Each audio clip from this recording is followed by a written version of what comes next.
All right, let's get started. Welcome to ABC to XYZ of writing System Management Mode SMM drivers. We have our presenters today are Brian Delgado and Tejaswini Vibhute. And Brian is a security researcher in Intel's platform Armoring and Resiliency team, that's the PAR, where he's currently focused on applying fuzzing on UEFI code to identify code security issues. I could actually use that work. He's worked extensively in firmware security, including Intel's SMI transfer monitor. And that feature protects the hypervisor against malicious BIOS code. Brian is also a PhD student at Portland State University, where his research with the EPA RIMM research group, EPA RIM? Sure. Okay, shorten. On the SMM-based continuous monitoring for rootkit detection. In his free time, Brian enjoys learning about photography. See if you could take a picture of a rootkit for me. I would love that. Tejaswini is a security researcher in Intel's PAR team as well. She develops security tools for automated firmware validation, leveraging fuzzing and virtualization. She's worked extensively with System Management Mode, that's the SMM, security at Intel. Prior to joining Intel, she was a member of the EPA RIM research group at Portland State University, where she completed a master's thesis on utilizing Intel's STM to enable firmware-assisted rootkit detection. And as part of this work, she published the first publicly available Zen patches to launch Intel's STM. And in her free time, she can be found taking care of her furry friends or traveling around the country. Let's hear a warm welcome for Greg and Tejaswini.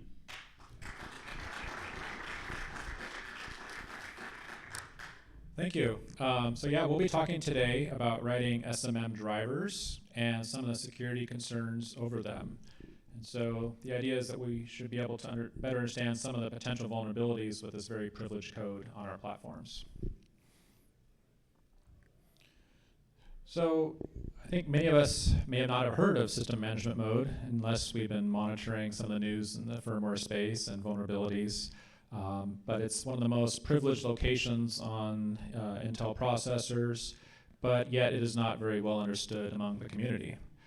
So we wanted to have this talk, and we also note that there's a number of open source firmware hardware platforms becoming available that allow those who are in the community to write their own firmware and test it on systems. And so there's just more people that could have a chance to work on firmware. And so we wanted to share some best practices with how to write some of this very privileged software and some of the security concerns thereof. And I think that even if you're writing other types of software, some of the principles here would also be of relevance to you. So System Management Mode has been used for a wide variety of operations on platforms. Traditionally, it's been used for power management and low-level hardware control.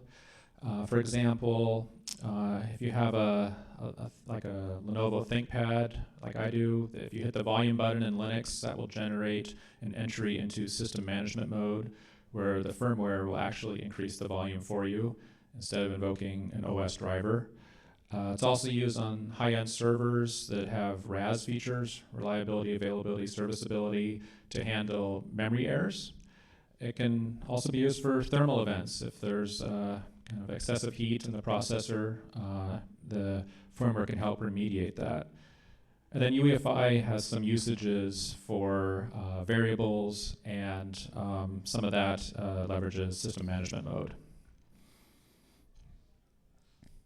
So we're going to provide an overview of what System Management Mode is, how it operates, provide some tips about writing SMM drivers, some of the security considerations around that, and how to debug this code, and also provide some helpful resources that may be useful to you in your journey. So we'll be focusing today on UEFI. So UEFI is one of several different code bases for firmware. And EDK2 is the open source implementation of UEFI. And so if you're interested in looking at what some of the firmware is that is on your system that is part of your firmware. That's a lot of that is publicly available at the second link below. And there's also a community called Tiana Core that supports this open source implementation of UEFI. So on many systems, they'll be running UEFI, and a large portion of that will be code that runs out of this EDK2, along with platform-specific firmware that your OEM might add. And we also provide some helpful links on the third link below. Okay, so let's talk about system management mode. So platforms today have become somewhat more complex. We have firmware that is able to interact with the hardware. We have some firmware that is more special, like system management mode or SMM, that is the most highly privileged firmware on the platform. We also have hypervisors that may be virtualizing privileged guest OSs or non-privileged guest OSs. And so there's a lot of different trust assumptions that we need to be aware of as we write software and as we take inputs from different layers of the software stack. So system management mode is entered with a system management interrupt, or SMI. And these are the highest priority interrupts on Intel platforms that trigger entries into the most privileged context. If you're familiar with non-maskable interrupts, NMIs, or device driver interrupts, SMIs are higher priority than these and will be processed before those. While the SMI is being processed, the operating system or hypervisor is preempted until the completion of this SMI processing. And the SMI's memory, which is known as SMRAM, is designed to be not readable or modifiable from outside of SMRAM. So that includes CPU-based accesses or device-based accesses. And so you can think of like the privilege of SMM code as being ring 0 plus a little bit of extra. There are certain resources that are only accessible inside system management mode. And so it is a little bit beyond what you would typically be able to access from a ring 0 context. So to give a high-level overview of how these SMI flows work, in this example, we have all of the cores, for example, in the operating system. And then in step 1, an SMI is generated. And we'll go into how to generate SMIs in a little bit. But once that happens, all the CPU threads will enter system management mode. And in the process, the register states of each of the CPUs will be stored in the SMRAM save state map. So that's just a table in memory that just stores the copies of whatever's in those registers at the time that the SMI occurred. And these tables are unique per processor and available to the SMI handler for use in processing that SMI. So then the work of the SMI would be accomplished, and then the interrupted register state would be restored to the CPU, and the RSM instruction would complete, and the cores would go back to whatever they were doing at the time of the SMI. So that's a very high-level flow of how this works, and we'll go into a little more detailed flow in upcoming slides. So one useful resource on the CPU that helps us locate where SMRAM actually is called SMBase. So this is a register that can be read from either that SMRAM save state map or from one of the model-specific registers, MSR, called IA32 SMBase. And this will provide the base address of SMRAM. Now each CPU will have its own SMBase value so that their independent contexts can be stored and not clobber each other. But the way we can access this is not directly through that register, but through looking into the save state map or through the MSR. And so one thing that's very important is that SMRAM be protected from CPU accesses or cacheable accesses from outside of SMM. And the way this is done is through the system management range registers, or SMRR. And this is basically a base and a mask that are used to denote the location of SMM memory and block accesses to it from outside of that range. So if you take an address and AND it with this mask and you get the base, then that address is protected by the SMRR. And so if you are code, let's say in the operating system, trying to access SMRAM memory, maybe you're trying to read from it, you would get back all Fs. And so that read would not be processed. If you try to write into it, it would not take effect. And this SMRR register is only writable from inside SMM. And there's also another mechanism to protect against device DMA access into SMRAM. And this is called TSEG, which stands for TXT segment. And basically, SMRAM would reside within the TSEG. And the TSEG covers the same region as the SMRR. And there's a useful register called TSEG MB that provides the base address of TSEG. So with these two mechanisms, we can protect SMM memory from CPU and device accesses. So let's look at a little more detail on the flow of these SMIs. So in this example, we have CPU threads that are in the operating system. And let's say we have a device driver that's going to trigger an SMI by writing some value using the outB instruction to port B2. Port B2 is a special port that's typically armed to fire SMIs when you write to it. So if the device driver does that, it will generate an SMI. And as we enter SMM, the interrupts and SMIs will be disabled, or what we call masked. And their interrupted register state, again, is stored in that SMRAM save state map. Once those CPUs enter SMM, they would go into the dispatcher, and the work of the dispatcher is to identify which SMI handler to invoke for the given write to port B2 in this example. So as we wrote value 81, that would match up with SMI handler B in this example, and one of the CPU threads would be elected to perform the work of the SMI.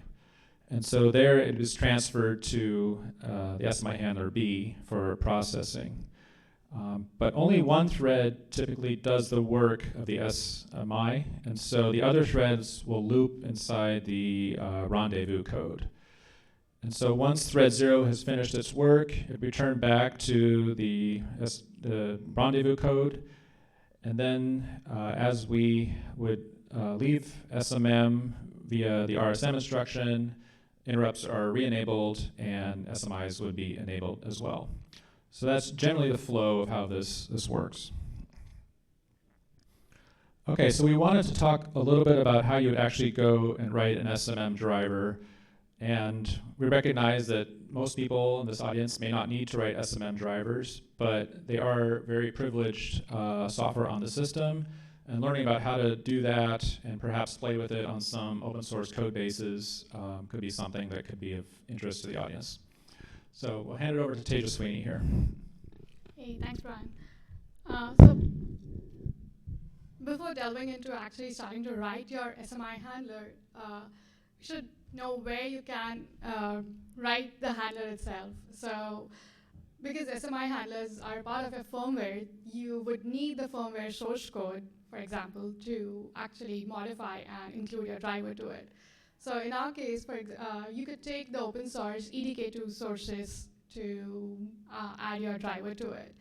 And once you have that firmware, you need a place to actually deploy this newly built custom firmware.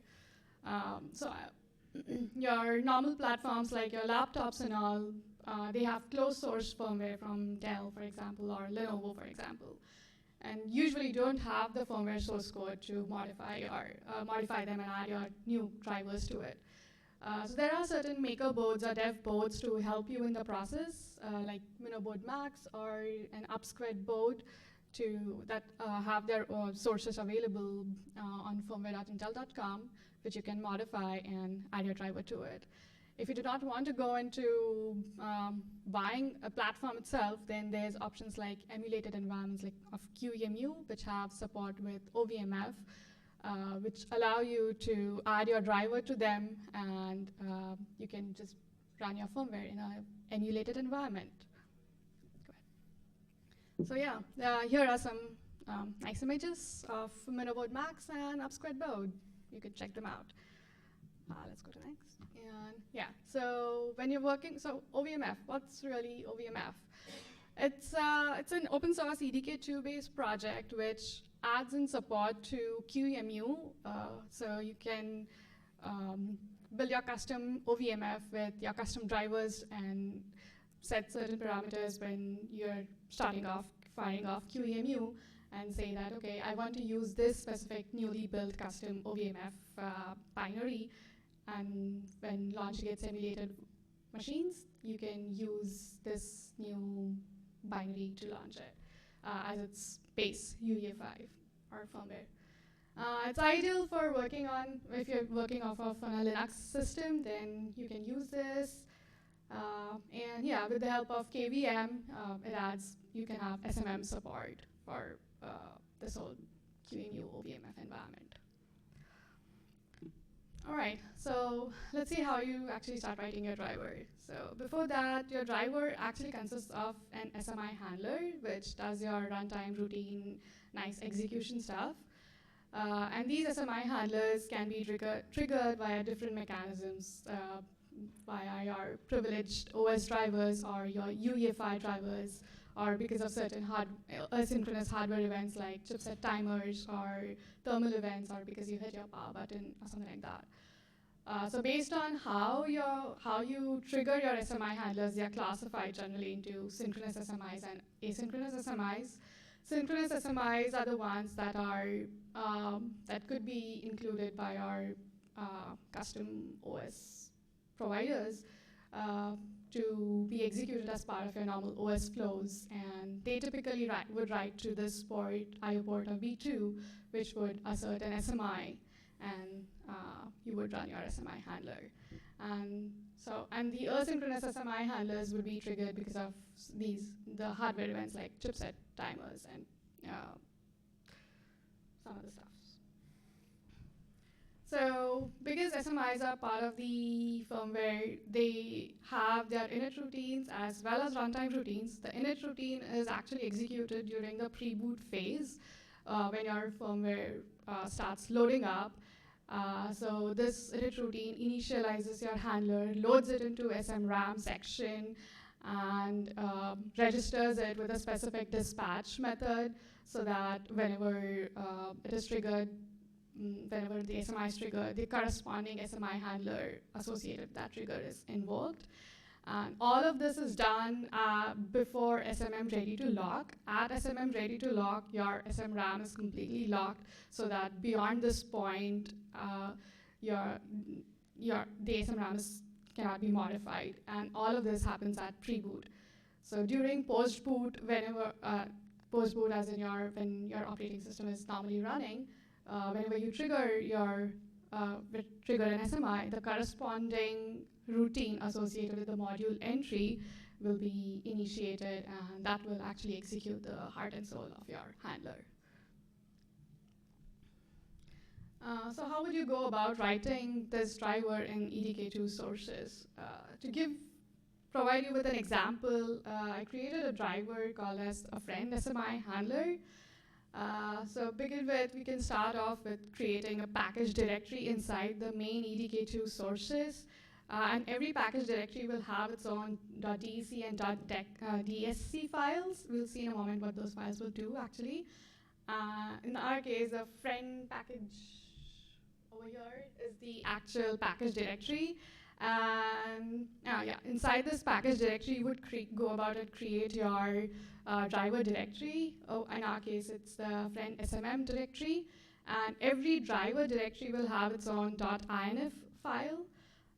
The friend app directory is our directory which will be the UEFI application, which will trigger our SMI handler, the friend SMI handler. Okay. So the .dec files and .dec files are part of the package, and they are unique per package. The .dec files are declaration files, and they will contain all the GUIDs, protocols that your package defines. The .dec files will contain the libraries, protocols that are being used by our package but are defined in some other package.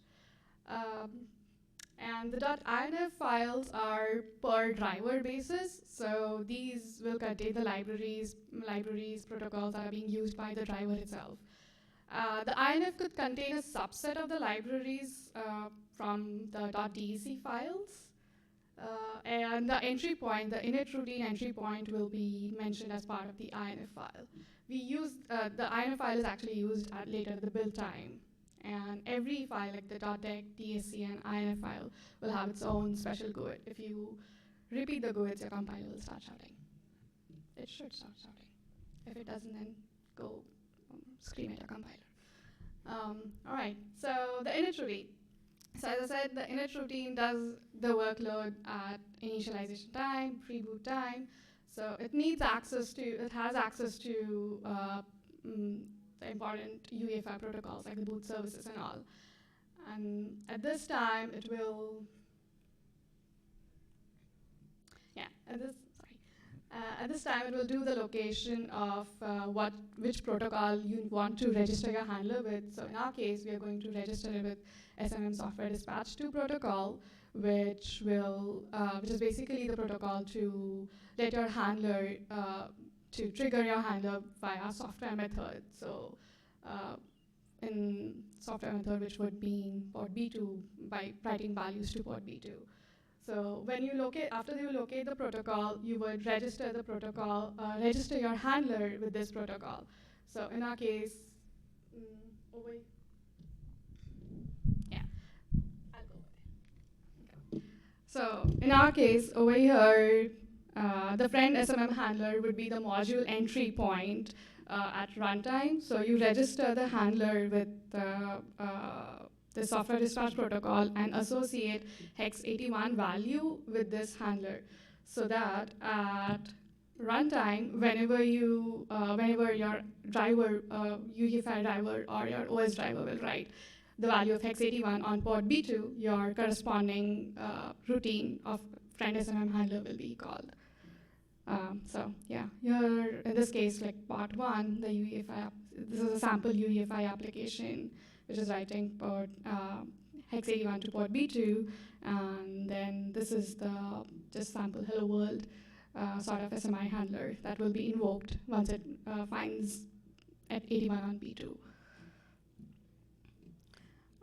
Now that your SMI handler is ready, you can add the .inf file of it into Minoboard Max's sources, platform package .dsc and .fdf files. So these two files will be picked up by the build, and all the drivers mentioned as part of these files will be built, and the .efis will be created for them. So this was the build command for your Minoboard Max. If you're working on OVMF environment, you would modify the OVMF package.dsc and the FDF file to include your handlers.inf file. And that would let OVMF's build command know that it has to pick up this friend SMI handler. So now that you are starting to write your driver in this privileged mode, you want to be careful of the security concerns around them and follow the best practices. Brian? So, writing software is always hard, and SMM is no exception to that. There's a wide variety of potential vulnerabilities that could be introduced at this privileged layer. So, like many other software, it is potentially vulnerable to confused deputy type attack or vulnerabilities, buffer overflows, integer overflows, time of check to time of use, overconsumption of memory, and information leaks, among others. So we'll go through what these are and how we might be able to remediate them with certain coding practices. So in these examples, we're going to introduce a new SMI handler we'll call Waldo. And if you're wondering where Waldo is, it is a ghost town in Oregon. And in this example on the right, we'll go into more details, but essentially this is an SMI handler that doesn't do much checking. It receives input from non-SMM software and it just happily processes it and overwrites perhaps more than it really intends to do. So let's see what can happen. So one vulnerability we want to start with is the confused deputy type vulnerabilities.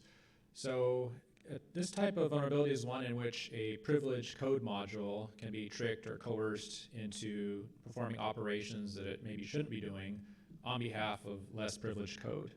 So with SMM, that is a very key concern, because if you think of SMM as the most highly privileged code on your system, if you have it acting at the bidding of a malicious OS driver, that would be something very negative.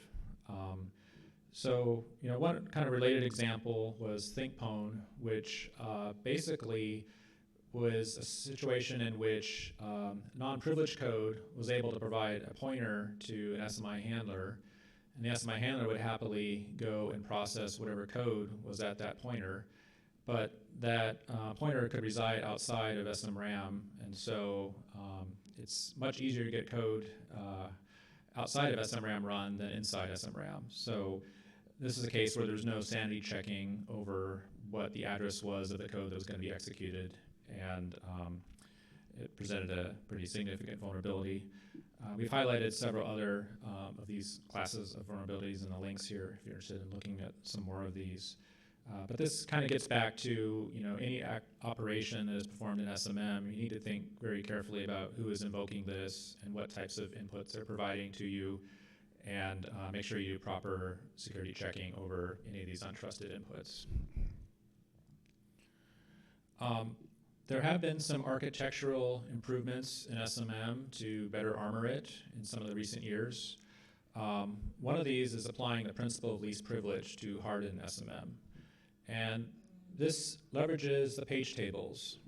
So some of these features are not new at all, but they're new to being applied in SMM. So one aspect is the attributes for pages. And so properly applying attributes, for example, making code sections executable but not writable, and making data pages read-write or read-only, can help reduce the risk of SMM code that has gone awry. So this is now part of the EDK2 code base. And the other feature we want to call out was memory isolation. So SMM page tables now don't map OS or VMM memory into their page tables. If you think about why, it may be that because SMM maybe shouldn't have access to those resources if it doesn't need that access. So this can help reduce the potential of SMM clobbering memory that it really shouldn't be accessing as a result of a coding error or some maliciously crafted attack. So by using these mechanisms, we can kind of better constrain the SMI handler's access to memory and not give it full access to all the memory as it has traditionally had. A related feature to this is what's called the COM buffer. And so traditionally it's been kind of a high-risk operation providing data to SMM as well as receiving data out of SMM. There's a risk of either the SMI handler clobbering non-SMM code or SMRAM itself being clobbered by the SMI handler if it were to improperly do an operation that was not sanity checked.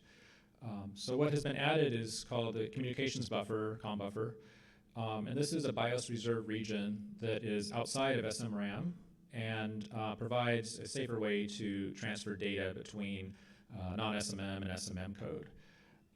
And so by using this sort of secondary memory region, data can be exchanged without risk of clobbering these two entities. So you'll see more SMI handlers using these types of mechanisms as opposed to providing pointers and registers, which was traditionally done for many years. So in terms of best practices, again, carefully consider all the implications of the operations that are performed in SMM, particularly if you're taking inputs or triggers from non-SMM code. We wouldn't want to call into OS or hypervisor code and execute it, because that is done with full SMM privileges. And also just do very solid buffer checking, input sanitization before we use data. Using the COM buffer can help avoid clobbering memory that should not be clobbered. And there's an API, this SMM is buffer outside SMM valid, that we can call over a pointer to double check that this pointer is not within the SMRR or not within SMM memory. The page table-based security enforcement can certainly help. There's also a feature that will cause a fault if SMM code tries to execute code outside of the SMRR. And this may or may not be enabled depending on your BIOS code base, but it is one that can keep your CPU from executing code with SMM context if it's code that resides outside of SMM. Buffer overflows. This is a very common vulnerability. Essentially, it's one in which too much data is copied to a region that is too small to hold it, and the remaining data can overwrite adjacent bytes in memory. And attackers have traditionally used this to inject executable code into the handling. So SMM is, like other code, potentially vulnerable to this type of issue. And there have been issues, like in the fault-tolerant write SMI handler, where improperly or maliciously constructed inputs could cause an SMI handler to copy data that was kind of arbitrarily linked into a space that was much smaller. So it's not unheard of in SMM. So again, we need to be very careful about sanity checking the buffers and the pointers, looking at the size of the data we're receiving. If we turn on the page table-based security enforcement, that can help because if code is not on an executable page, it would not be executed. And it may trigger, like for example, a hang, but that would have less of a security impact than clobbering something that was important. At Intel, we're also building automated tools to help detect some of these types of issues. So relatively recently, there is the host-based firmware analyzer released on the Tiana Core staging tree. And this is a tool that you can run, for example, on your Linux laptop to do fuzzing and automated sort of issue discovery over your SMI handler code and other code. We're also building a tool called Excite at Intel that applies virtualization and virtual platforms to do fuzzing of SMI handlers. And so using kind of off-the-shelf fuzzers to go look for issues in our SMI handler code. So these are described at the links below. Did you want to cover this one? Okay. So going back to Waldo, this is showing some of the security checks that should be done as we take data in an SMI handler from the COM buffer. So we check to make sure that the size is appropriate given the type of data we are expecting, and returning if that is not the case. We also check the pointers to see if those are in locations that are appropriate to be read from. So this is the kind of flavor of the sanity checking that should be done for your SMI handler, and so it doesn't just natively or naively trust whatever is passed to it from outside of SMM. Integer overflows are also a possibility. If you think of like an array index that goes, that maybe some math operation was performed on it and it just went out of the range of what you're expecting, that could result in data corruption or other correctness issues. And these are issues we have seen in SMI handlers. In this set variable example, a maliciously or improperly constructed variable name could be too long, and the SMI handler was not expecting a length of that size, which caused an issue.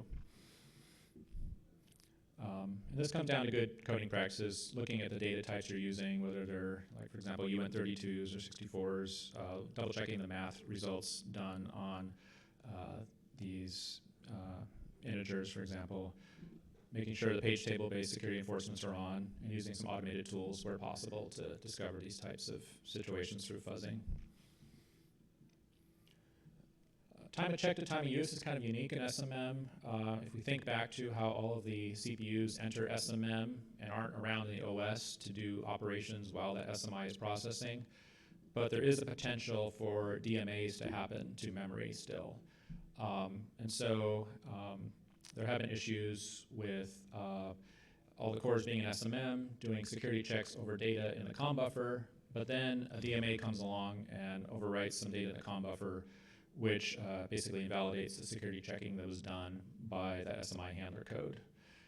So one way to remediate that is to make local copies inside SMRAM of the data that the SMI handler is going to be processing, so that you're not at risk of a DMA-based attack that's clobbering or overwriting some of the data that you had just checked. So in this example, this code uses some APIs to make local copies of data that was in the COM buffer, so that we can then do all the sanity checking we need over it. Memory consumption is an interesting one. Like, typically our platforms may have tons of memory, but SMRAM is a very constrained resource. And so sizes in the range of 8 to 32 megabytes are not unheard of. And SMI handlers can do dynamic memory allocations. So if one SMI handler were to allocate large amounts of memory, that could cause problems for other SMI handlers, and how they handle that situation could be interesting. So as a driver developer, think about the amount of memory you need to allocate. It is a finite resource in this case, and free the memory when it's no longer used. There's also a very helpful memory profiler that's available, and this is a sample result. So you can turn on this profiler, and it will show you the usage of memory inside your operating context, as well as it'll provide logs of all your memory allocations, for example, done by your SMI handler. And so you can get this helpful report about your memory utilization if you were to turn this on and do a debug build. In this example, we've allocated some memory, but we're also, of course, freeing it. So it's not rocket science, but it's something to be aware of with your SMI handlers. Be sure to free that memory when you're not using it. And lastly, there's a potential issue for information leakage. So if you think of SMM, again, as being very highly privileged code, if it were to have secrets in its registers, or were to somehow leak those contents back to the host environment, that would be negative. So if there are secrets that you want to preserve inside SMM, be sure to scrub those before you return data back to non-SMM code. Otherwise, there is a risk of information leakage between contexts. We want to talk a little bit about, beyond all the security challenges with SMI drivers, there's also performance challenges. So you can't take infinite amounts of time in SMM because you're taking away time from the operating system and hypervisor, for example. So at Portland State, we've done a study looking at different durations of SMIs and what happens in the operating system as you spend more and more time away from the OS. And basically, there's guidelines to spend around 150 microseconds, 0.15 milliseconds inside SMM at most. Otherwise, some bad things can start to happen. So in some testing, we observed, you might get problems with your timer interrupts in your OS. The USB speakers might start giving you warnings. There could be frame rate issues in 3D games, even some correctness issues in the OS if you spend too long. So as you are writing your drivers, also be sensitive to performance and how long you're taking in SMM, because there's also the possibility of kind of monopolizing the CPU if you're not careful. Okay, so we want to transition into how you might debug an SMM driver if you have issues with it. All right, I'll cover this part really quick. You'll jump ahead. So yeah, if you're debugging on physical platforms like Minnow boards and all, you can use Intel System Studio Debugger. It requires a JTAG debugger, and some of sources are available, some pointers are available over here for you guys to check out. There's Intel XDP3 debugger for helping you debug some more platforms. Then you're on OVMF, and GDB is available, and there's support for QEMU's GDB for helping you to debug your UEFI applications. For debugging UEFI applications, it's a lot simpler with this whole infra, but once you go on to debug SMM, it can be a little tricky. May need certain more resources. Yeah, so there were some additional topics we wanted to cover if we had some more time. Like there's ASAN libraries available to help you check if your code is doing something bad, like use after free and stuffs. One-off accesses of memory. Then UEFI protocols, do carefully use them. Don't use anything that's not defined in SMRAM, just not good practices. Then, yeah, and here are some more infos on EDK2 trainings, Intel SDMs, and some of our EDK2 document stuffs. So, yeah, thank you. Thank you all.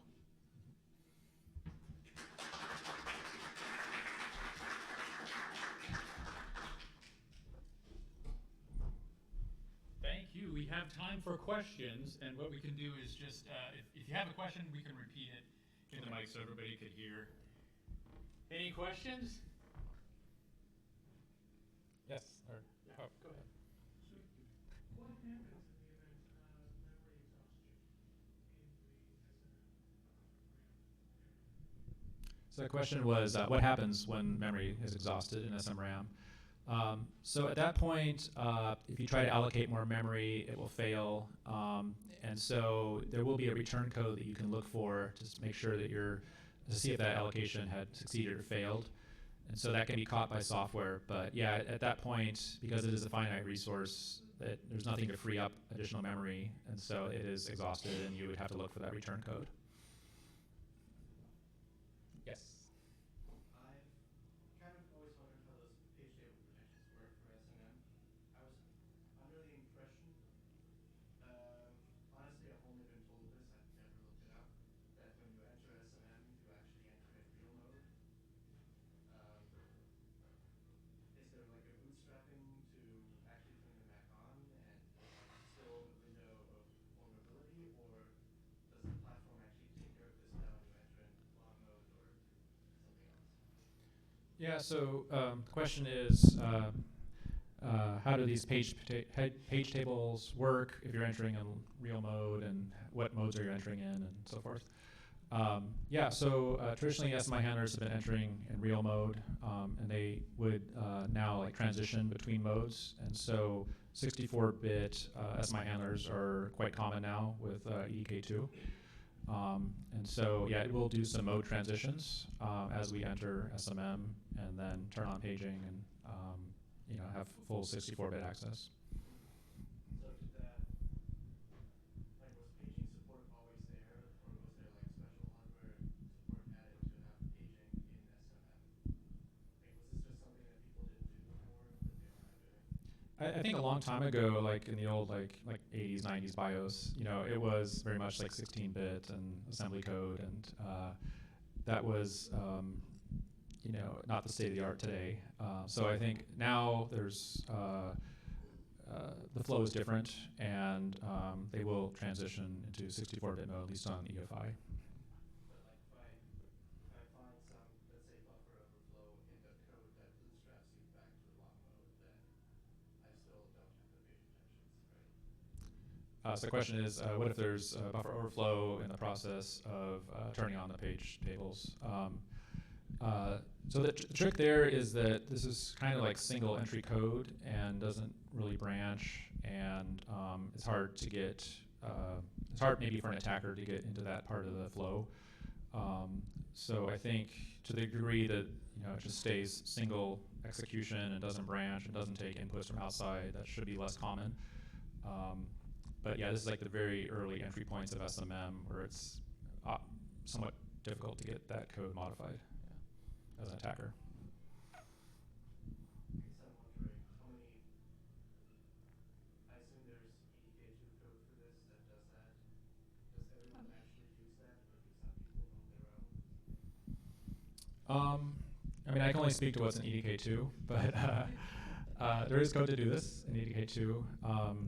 What you may find in the industry is that some IDVs or OEMs may take snapshots of EDK2 and then customize it with their own work. But what they do, I'm not sure. But yeah, UEFI is freely available to go look at. So if you want to look at that one, that's publicly available. Yeah.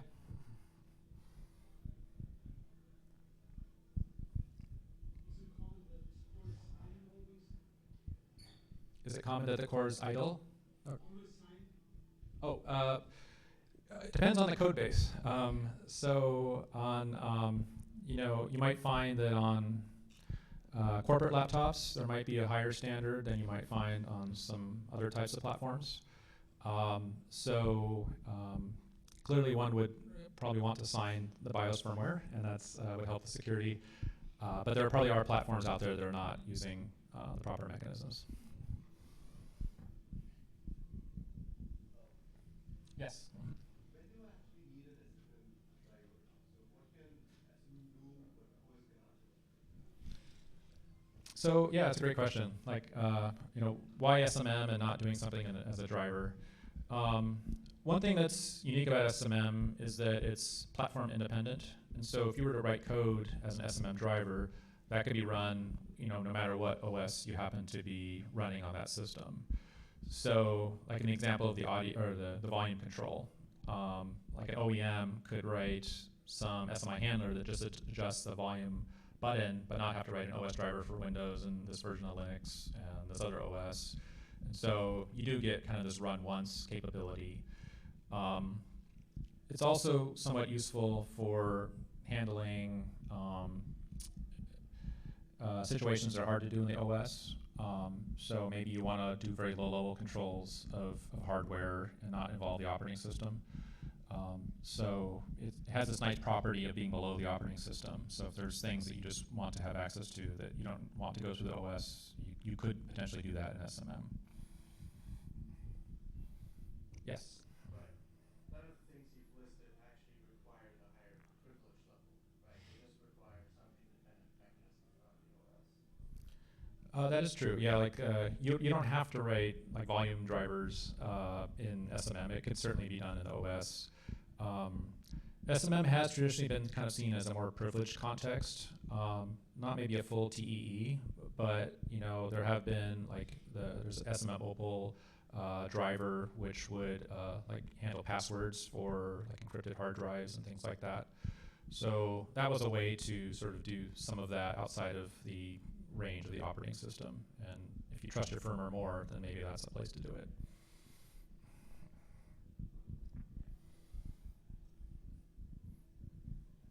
But I think you'll also find there's been talks, there's a mechanism called PRM, Protected Runtime Mechanism, where there is effort to see if we can reduce the scale of the code that's running in SMM to maybe put some things that were in SMM before into OS drivers, just as a kind of a goal of reducing the attack surface. So there is a move today to sort of see what we can do outside of SMM, so if there's stuff that doesn't have to be done in SMM, maybe it's better to have it done elsewhere. I think my problem with those is they're UEFI specific. Right. Yeah, I think today UEFI is a big portion of the kind of installed code base, although some of these newer firmwares like Core Boot and so forth are getting more attention, but it's still, UEFI has been around for quite a while, so there's some ground to cover. Yeah, Core Boot, yeah, fair enough, yeah.